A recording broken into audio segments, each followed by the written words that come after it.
Saya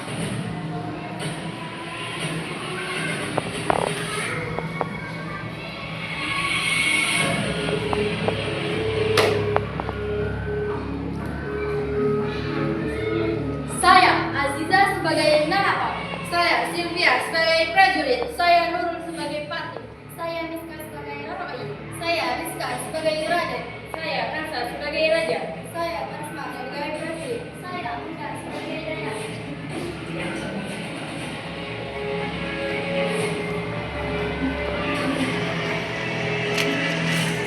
Jangan dibalik-balik. Cepat. Deketin mulut. Setelah wafatnya Kanjeng Ratu Malang, Sang Sultan jatuh dalam kesedihan mendalam. Ia memerintahkan utusannya untuk mencari gadis tercantik di seluruh tanah Jawa sebagai pengganti. Mereka menemukan Roro Ayi, putri dari Demang Mangunjaya dari Surabaya. Karena saat itu Roro Ayi masih sangat belia, Amangkurat I memutuskan untuk tidak langsung menikahinya. Ia menitipkan Roro Ayi kepada Patih Purbaya, paman Pangeran Aditama, untuk dididik di lingkungan keraton hingga cukup umur untuk menjadi selir. Beberapa tahun kemudian, Pangeran Aditama melihat Roro Ayi yang telah tumbuh menjadi gadis yang sangat cantik. Ia langsung jatuh cinta tanpa mengetahui bahwa gadis itu adalah calon selir ayahnya.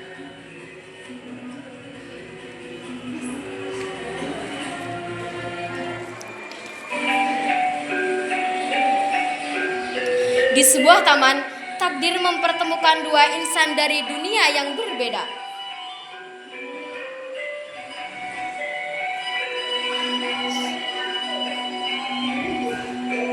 Siapakah wanita itu? Mengapa hatiku terasa tenang? Ampun Tuanku, hamba hanya gadis biasa. Siapakah namamu? Hamba Roro Ayi. Roro Ayi, nama yang indah. Bolehkah aku sering kesini untuk bertemu? Jika itu kehendak Tuhan, hamba tidak akan melarang. Sejak saat itu, Raden Adipati Anom sering menemui Roro Ayi di taman walau hanya sekedar menatap.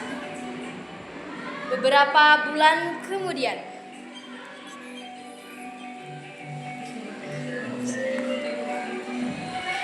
Ayi, temanku, hamba menunggu sejak tadi. Aku tidak bisa menahan ini.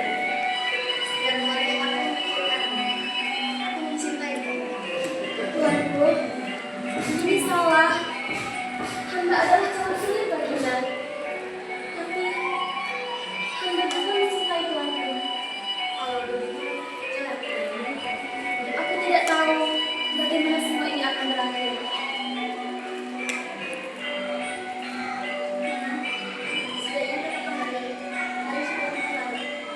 Tuanku, hamba harus pergi. Aku akan menunggu. Semoga kita masih berdua. Ayo, aku tak akan menyerah.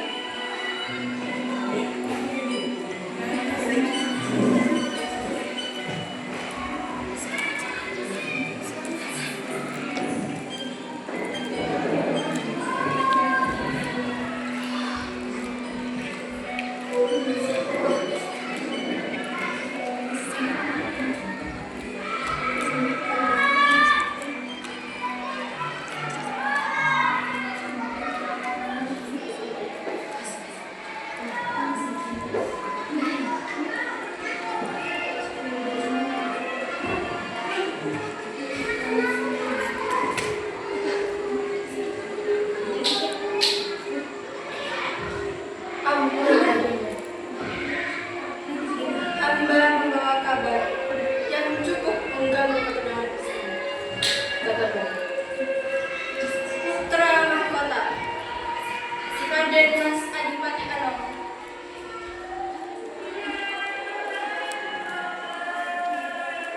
menjalin hubungan dengan Roro Ayi. Apa? Yang sekali. Hamba khawatir baginda. Jika ini dibiarkan, akan mengganggu ketenangan istana. Kambing. Sekarang, siap.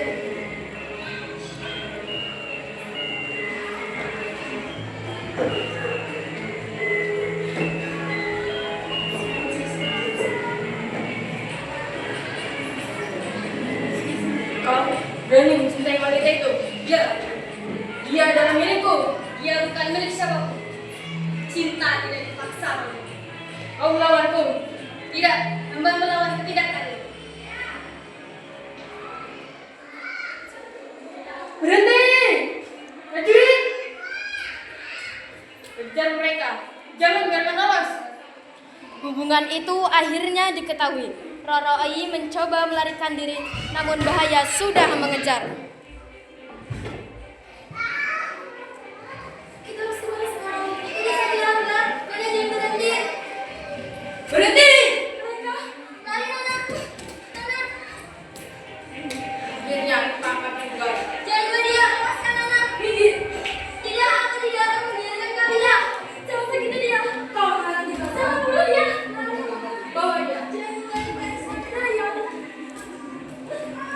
Pelarian itu gagal. Roro Oyi tertangkap dan dibawa ke hadapan raja.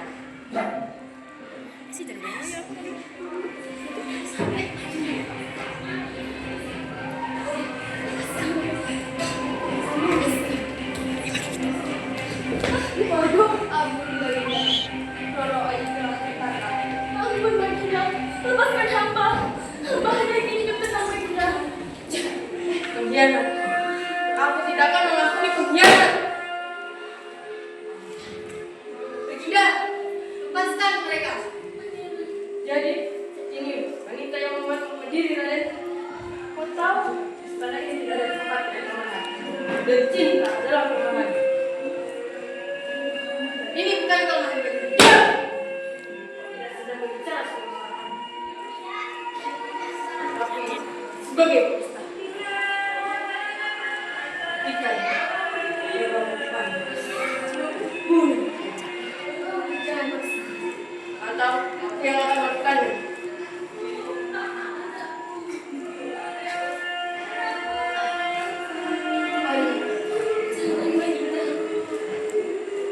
Maaf ya.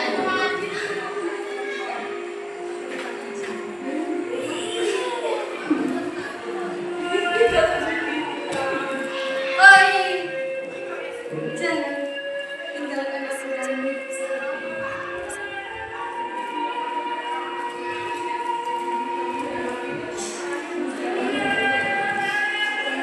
Hari ini Baginda tidak hanya mengambil cinta, tapi juga jiwa.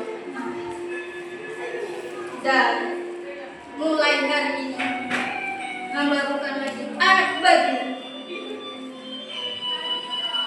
Cinta telah dikorbankan demi kekuasaan. Namun dari kisah ini kita belajar bahwa kekuasaan tanpa hati hanya membawa luka. Cinta telah dikorbankan demi kekuasaan. Namun tahta yang dibangun tanpa hati hanya akan menyisakan kehilangan.